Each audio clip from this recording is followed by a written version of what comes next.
Welcome to Tamil lunch box channel. நம்ம இன்றைக்கி pineapple பச்சடி எப்படி செய்கிறதுன்னு பார்க்க போகிறோம்.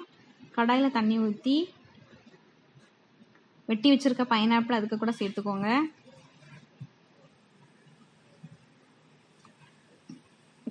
இதுக்கு கூட கொஞ்சமாக மஞ்சள் தூள், உப்பு, வத்தல் பொடி, ஒரு பச்சை மிளகாய் சேர்த்து நல்லா கிளறி விட்டுக்கணும்.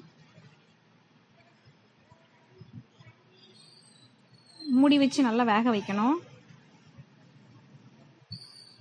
நல்லா கொதிச்ச பிறகு இதுக்கு தேவையான மசாலா அரைச்சிக்கணும். தேங்காய், ஜீரகம் சேர்த்து கொரகொரப்பாக அரைச்சி எடுத்துக்கணும். மசாலாவை பைனாப்பிள் பச்சடி கூட சேர்த்து நல்லா கிளறி விட்டுக்கணும்.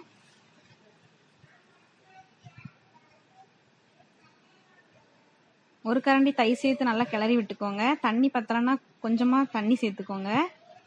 இப்போ நம்ம தனியாக கடுகு, கருவேப்பிலை சேர்த்து நல்லா தாளித்து எடுத்துக்கணும். இப்போ அதை பைனாப்பிள் பச்சடி கூட சேர்த்து நல்லா கிளறி எடுத்துக்கோங்க. இப்போ நமக்கு பைனாப்பிள் பச்சடி ரெடி ஆயிடுச்சு. இது ரச சாதம், மீன் குழம்பு கூட நல்லா இருக்கும்.